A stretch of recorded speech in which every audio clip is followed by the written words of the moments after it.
Hello, my name is Pete. And my name is Steve. And we are the Lazy Podcast Brothers. Welcome to Pete and Steve's Lazy Podcast, episode 3.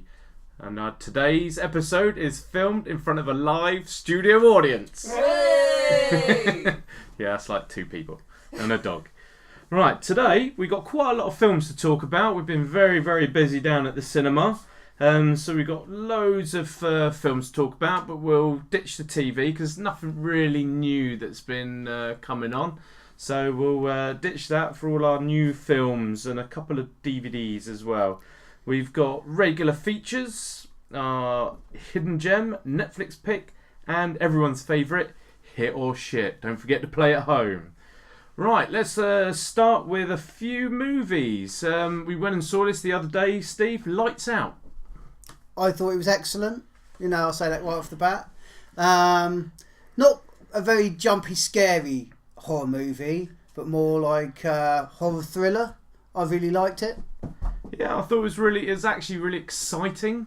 It was terrifying in places. Don't get me wrong. My skin crawled in quite a few sort of bits, but like you say, it's more like a thriller. There was great practical effects. There's hardly any CGI in it at all. And a very unconventional story as well. I think it, there was lots of bits in it you think, oh, this is going to happen. And it doesn't. And it's actually quite surprising. Yeah, it doesn't outlive its welcome. It's a sharp, 81 minutes. And the acting in it is very, very good. And the directing is really tight. Yeah, it's actually based on a really, really good short movie of the same name.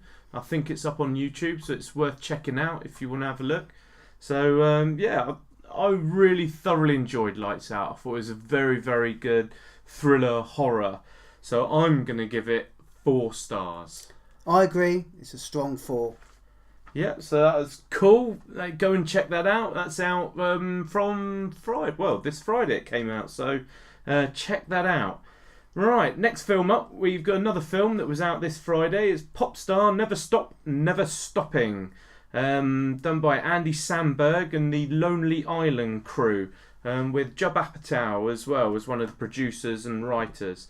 What do you reckon of this then, Steve? Well, I think if you like their music videos, I think you're going to like this film. But if you don't, I don't think you're really going to find it too amusing because it basically stretches out that concept for a good 90 minutes. Yeah, I know what you're saying. It does feel like a long sort of episode, it's like a 15-minute skit chucked over like an hour and a half. But I actually thought it was really funny. I thought it was some really, really funny bits. And some of the songs I thought were genius. Really, really funny. And that's what they're good at, the songs. The way it's all joined together, I thought the jokes were just sort of mildly amusing. And generally, I thought it was just okay. Yeah, alright, so what are you going to give it then? I have to give it a 2. I couldn't recommend anyone to go and see it, really. I'll give it 3 stars. Like I say, if you like the stuff they've chucked up on YouTube and everything like that, I think you'll probably thoroughly enjoy it, I reckon. Now, next one up, from one mockumentary to another, we've got David Brent, Life on the Road. Well, it certainly made me depressed, that's for sure. What? Why? Well, I mean, David Brent as a character, he is a little bit depressing. I mean, and to stretch it out for an entire movie, it's stretching it a bit too thin, I think. I mean, this has all the feeling of a 60-minute Christmas special, and he's just added another 20 minutes in and shoved it out as a feature film. I thought it had some genuinely funny bits in, but it is sort of humour is that sort of like excruciating sort of characters that it's like you kind of love him, but at the same time you just wouldn't want to be his friend. Yeah, but David Brent in The Office, he could bounce off the other characters. Yeah, I agree with that. Yeah. And there was no other strong characters in this film. It was David Brent all the way through. And to be quite honest, I ended up going out the cinema in a more depressed mood than when I went in. Well, he's definitely not funny enough on his own. A bit like Ricky Gervais, if I can say that, because I think a lot of the stuff Ricky Gervais done as his own is not that funny. The films he's done on his own are not that funny.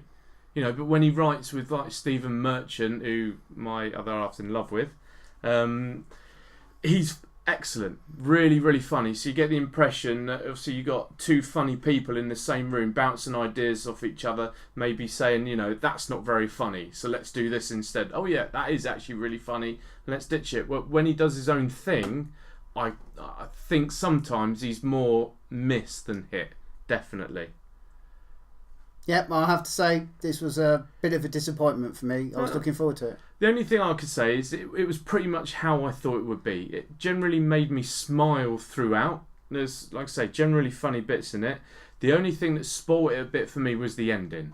I thought the ending was a little bit too sweet, where really it should have stopped at one point, just, ignored the other bit of the ending and just had the ending. If you've seen, when you go and see the film, you'll understand what I'm talking about. But I think it was just a little bit too sweet at the end. It's like, oh no, why is everyone suddenly going to become his friend? And when really, in reality, everyone would have just gone, what a cock. Yeah, and the ending would have been him hanging from a tree in a forest, so slowly swinging. But maybe that would have been a bit of a downer for the cinema. Yeah, or in like a bath with razor blades and stuff. That would have really been a downer ending. But I would say the songs, again, as in Popstar Never Stop Stopping, were fantastic. I thought they were really funny. Really funny. Very well done as well. Great music and everything, but really funny. But I think generally that was maybe the funniest bits in it. Yeah, just a concept stretched a little bit too thin. Yeah. So I'm going to give it 3 stars. I'm going to be tough on this one. I'm going to give it 2. Just watch the first season of The Office instead. And the second season and the Christmas special. They're all genius. They're all absolute genius. I love them. So that's what made me a little bit more disappointed about this film, really. But it kind of what I was expecting. Right, now we've got Nerve. Really, actually, good film. Done by the guys that did Catfish and a couple of the Paranormal Activity movies, starring Dave Franco and the rather lovely Emma Roberts. What do you think of that, Steve? I thought it was excellent. I thoroughly enjoyed it. It comes up with some really interesting concepts in the film. I don't want to say too much because I don't want to spoil it, but it's a really sort of tight movie, really exciting. I was on the edge of my seat for the whole thing.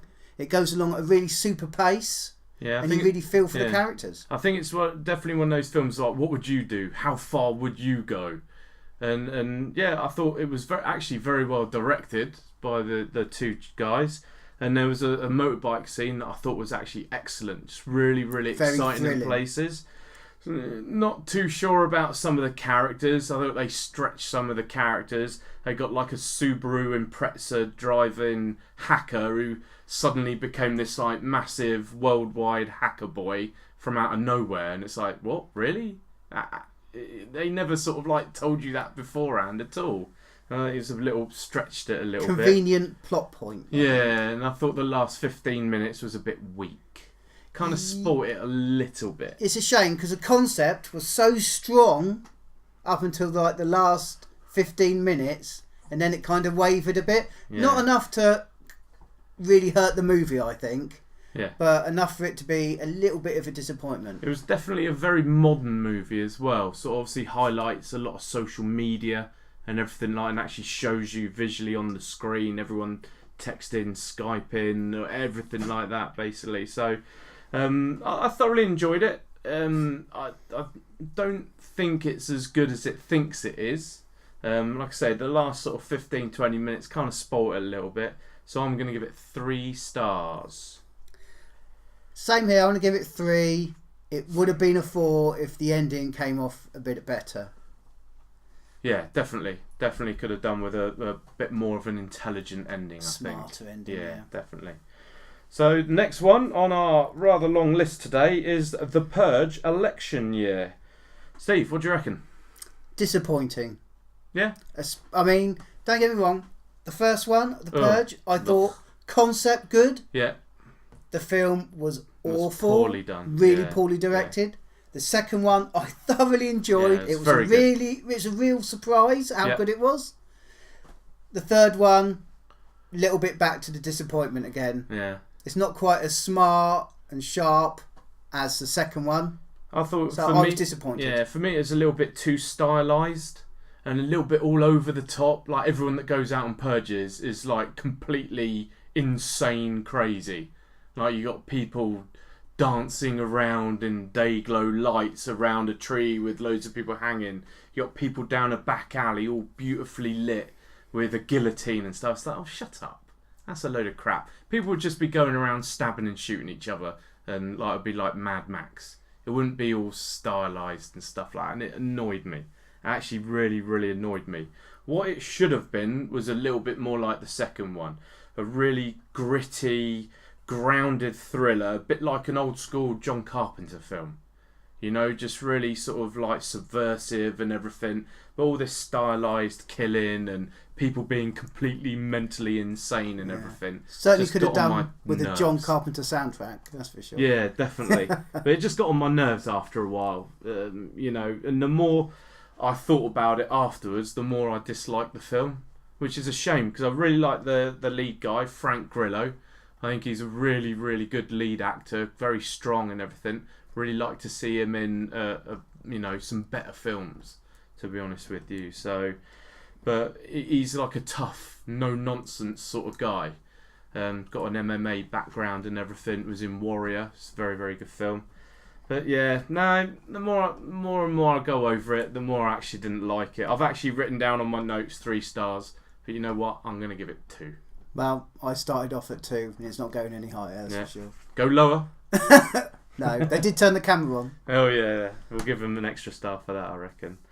Right, one that's been out for a couple of weeks now, but also we want to have a little talk about because it is still on the cinemas and obviously it'll be on Blu-ray, DVD not so long, I should think. Is The Shallows with Blake Lively.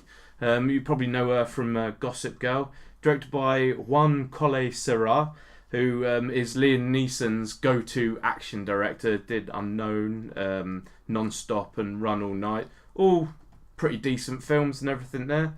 All about a shark attack, you know, sort of 200 yards from shore. It's like a war of attrition, really, between her and this giant, you know, shark. So, yeah, I thought it was alright. I thoroughly enjoyed it. It's not quite Jaws for this generation, but I enjoyed it. It was from beginning to end. Yeah, it's definitely thrilling, especially when the shark was around, because there's a lot of ups and downs in this film, some quite sort of downtime. But when the shark was around and she's trying to do different things, thought it was very, very exciting. Thought it was really good. Bit silly in places, but you kind of, yeah, you get that with these sort of films, unfortunately, to sort of have that. But I thought it was quite enjoyable, if nothing else. I didn't think it was that bad. I didn't think it was that too silly if you really thought about the way the ending worked.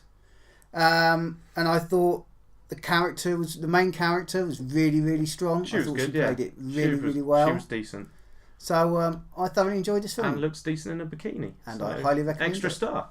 But the thing is, you're like, when you see the film, you know what I'm talking about. I was rooting for the seagull. When you see it, you know what I'm talking about. The seagull was brilliant. Best supporting seagull. He's going to get the Oscar for that. Oscar. It's fantastic. So I'm going to give it 3 stars. I'm going to give it 3. Nearly a 4, but just not Yeah, I quite. don't think I'd give it just a straight up 3. I don't think it was even close to a 4, to be honest with you. But yeah, well worth a watch though. Well worth a watch. So, right, we're going to do something a little bit different now. We don't usually bang on about DVD and Blu-rays, but I really, really want to talk about The Jungle Book. This is the sort of remake done by Jon Favreau. Did Iron Man 1 and 2, Elf, a lot of people's favourite films. And it's got an amazing voice cast. Ben Kingsley, Bill Murray, Scarlett Johansson, Christopher Walken. And you've got Idris Elba as Shere Khan, who is amazing. Menacing, dangerous, horrible, scary, actually. Really, really scary character.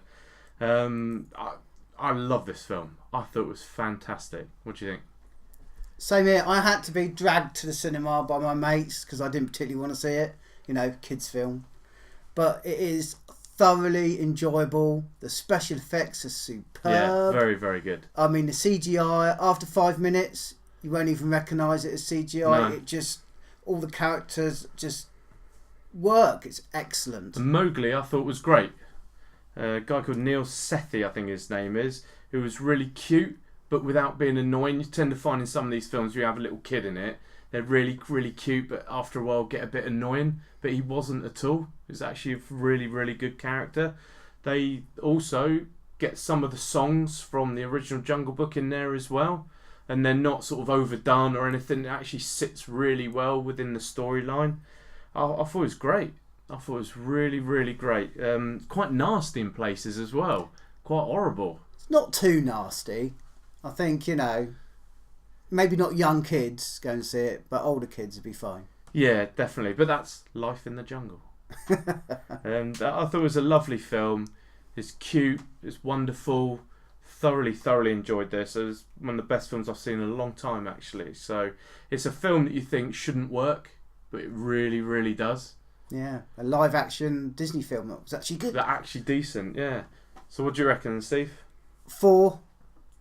I'm Definitely 4. going to give it a 5. Wow, I'm strong. going to give it a big 5. So, loved it. My dog loved it as well. Scampy loved this film. She literally sat on the bed and watched it from start to finish. She's crazy for it. So, I think that's all our films out the way. They're all our new releases, and obviously one there that's coming out on DVD and Blu-ray. Well, it's out on DVD Blu-ray this week, so if you've got a chance, pick that up down at Sainsbury's. So we've now got our hidden gem. Now, this is my choice this week, but I think we both agree that this is a brilliant film. Spartan. Now, hardly anyone knows about this film at all. Made in 2004, written and directed by David Mamet. Obviously, a lot of people know him from writing The Untouchables, Glengarry Glen Ross, The Postman Always Rings Twice. Fantastic screenwriter, fantastic playwright. It's got Val Kilmer in, who's a bit of an enigma.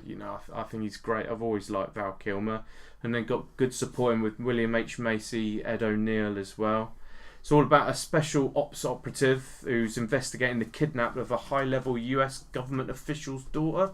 And it just it's like a really fast-moving, unpredictable sort of thriller.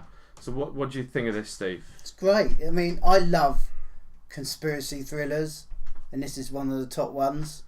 It's just all works together as a coherent whole.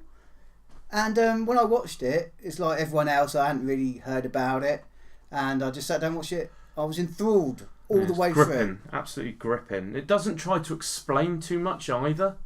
It's a real adult film. It's not like a lot of these American films that just try to explain the plot every now and then. Feed you. Yeah, exactly. It just goes at its own pace and everything. And as the plot sort of unravels, you kind of feel the tension that comes with sort of like, the pressure gets higher and higher on the characters and everything, and you're kind of thinking, well, where's this going to lead? Where's it going to go? And who's going to get out of it and stuff? And is he ever going to find this girl? Well, I mean, you feel that. excited for them as they sort of work their way down the chain and hit problem after problem after problem. Yeah, and you think at one point like it's dead, the complete story's dead, but it suddenly comes back alive again. And Val Kilmer, it's one of his best ever roles. I think he's absolutely fantastic in it. It's definitely, if we were doing hit and shit, that would definitely be a hit. Definitely be a hit. I think it's one of his best films. It's a fantastic film. If you can hunt it down, I think last time I looked it was on Amazon Prime. So it's definitely one to check out. So our hidden gem this week is Spartan from 2004. Check it out, people. Right, as another one of our regular features, we've got our Netflix pick. Now, we've actually got it playing in the background as we speak. It's a little known film, black and white film called Pi. It's directed by Darren Aronofsky. People know him who directed Noah, The Fountain, Black Swan, Requiem for a Dream, which you only ever really want to see that once. But it is superb. It is superb though. It is a superb if you get to see that. It's got a fantastic score with original music from Clint Mansell, who's an absolute genius, who is one of Aronofsky's go-to composers. It's brilliant. About a mathematician even, who searches for sort of numerical patterns in life and in the Dow Jones and stuff like that, the stock exchange, and all about sort of like these people that are trying to get to him. It's kind of a little bit of a complicated little movie, but A lot of concepts yeah, abound in it. yeah, but it's amazing. It's fantastic, and considering it cost like 60 grand to make this film, and they filmed it on the fly on the streets of New York and everything, and they ended up selling it to the distributor for like $1 million. It's so there's so much energy in this film. Brilliant energy. It's beautifully filmed. Really good acting from no one you'll recognise ever. Well, maybe sort of one guy, Mark Margolis, who crops up in things every now and then. But yeah, I love this film. Pi, I'm a huge fan of this. You know, I don't say this lightly, but it's a masterpiece. And considering I think it's his first film. His debut feature, I think. Yeah. It's fantastic. I mean, it's intelligence, and really makes you think. Yeah, it does. Yeah, I think it's brilliant. You've got to check this out. It's on Netflix at the moment, so it's definitely one you should sort of hunt out and stick with it as well. So, and turn the soundtrack up loud. Yeah, play it loud because it is brilliant. Right, we've got a few trailers to talk about. Not much has been out last couple of weeks, so we've got a few decent ones though that we've noticed. We've got the new Rings, which is a sequel to The Ring, and obviously The Ring 2, which was awful. And now we've got more rings, just rings everywhere. How many rings can you take? Loads, I suggest. This is more of Samara, who normal people call her Sadako, because that's the girl from the original Japanese version. Samara doesn't just sound very scary at all. This one the trailer sort of makes it look like it's rings on a global scale. So everyone's dying and black goo's coming out of stuff. Yeah, they've pressed the let's blow everything up button. Yeah. So I'm not too sure about this. The first Rings was surprisingly good. I actually thought the remake, the American remake, I thought was surprisingly good, quite creepy. The sequel, which was actually directed by the guy that made the original Rings, Japanese Rings, was terrible. Awful all over the show. So I'll watch it, but meh, I'm not that bothered. Not that excited. It's a bit of a tired concept. Maybe it is time for a sort of remake, relaunch, but maybe not. Maybe not. Right, and then we've got Kidnap. Well, I thought this looked really good. Halle Berry loses her kid and is on the race to find him. Give me back my son! I'm not Where have we sure. heard that before? Yeah, exactly. It's like, again, you're talking about rings tired. I think the Kidnap Kid storyline is way tired. I'm not bothered about this at all. I don't know, I'm kind of excited. I like a little good tight thriller, and this looks like it could be it. Yeah, I've got a feeling it'll just be one of those films that just loads of stupid stuff happens. You'll be like, oh, come on. Oh, shut up. Just like that. I reserve judgment. I think it could be good. Yeah, I'm not so sure. A very, very exciting trailer is The Arrival. Now, this looks fantastic. Right up our street. Well, I'm a hardcore science fiction guy, and this is as hardcore science fiction as you can get, really. It addresses the concept of how would you understand or communicate with a completely alien race? And I want to know how. Yeah, it looks fantastic. Directed by Denis Villeneuve, who did Sicario, Prisoners, and has signed up and just starting to prepare for the Blade Runner sequel, which I really want to see now after seeing Sicario and Prisoners. I think it'd be fantastic. Great cast as well. Amy Adams, always good. Jeremy Renner, and Forrest Whitaker. Love Forrest Whitaker, he's great. And it's aliens. Yeah, it looks like they've thrown a lot of money. The trailer was especially strong. Yeah, very, very good. And they did 2 trailers, didn't they? They did a one teaser. American one, a teaser one, American one, and I think they put out another one, which is an international one. All had slightly different footages and everything. So, but you can't beat a good alien invasion movie. I'm a sucker for them. I think they're great. But this one looks like a very intelligent one. I hope it's like a very, very good one, as opposed to something like The Day the Earth Stood Still, the sequel with Keanu Reeves, which was very poor. Yeah, I don't think indeed. this would be an alien invasion movie, more on how to communicate with the aliens movie. Who have invaded. So it's an alien they just invasion movie. arrived. How can Just they invade? arrived. Yeah, but they're gonna end up in, they always do try and invade, Steve. That's what That happens. could be E.T. That's what Phone home. happens. Right, now on to our favourite bit of the show. And we're going to have some audience participation here as well. We're on for hit and shit. Now, because of our hidden gem, Spartan, we're going to go with Val Kilmer. Obviously, quite an eclectic sort of, Yeah, goes without saying. filmography sort of thing. And obviously, there's loads of films that he's done no one has ever heard of or seen before because he's a bit of a bad boy. You get the impression people don't like working with him and stuff, so he ends up just making loads of direct-to-video thrillers and cop films and stuff, which are awful.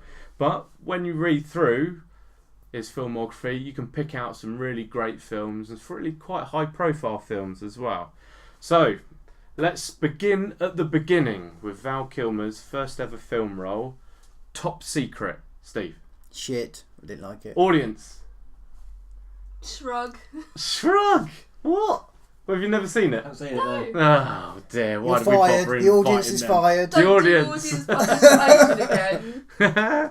But for me, massive hit. Nick Rivers, skeet surfing. It's the best film ever. Love it. Willow. Steve. Shit. Yeah, I'm gonna go shit. It's a terrible film. Shit. Shit. George Lucas completely fucking everything up as usual. The Doors. Shit. I haven't seen it.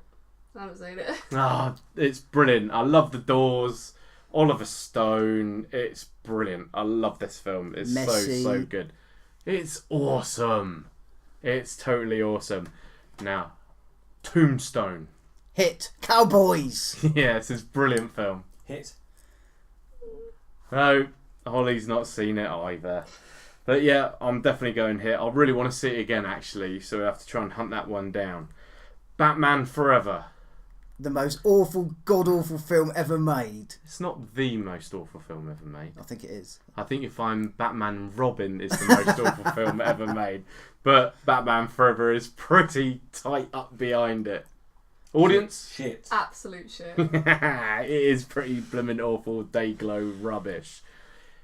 Heat. Hit. Hit. Hit.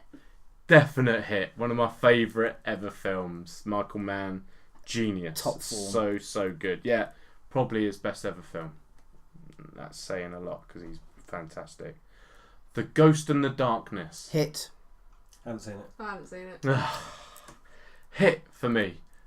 A film really worth hunting down. Directed by Stephen Hopkins. Michael Douglas is in this. Really Yeah. good. Interesting Different. slice of history, Yeah. since it's based on a true story. Yeah, and very different as well. Very different. So, well worth checking that one out. The Saint. Shit. Hit. Haven't seen it. I'm going to go for hit. I think it's a very underrated movie. Very underrated movie. Because no one went to see it. No, but that's it. Maybe that's the point. Is that hardly anyone who saw it. But actually, I quite rate it. I like Val Kilmer in it as well. I think it's one of his better roles. Kiss Kiss, Bang Bang. Hit. Hit.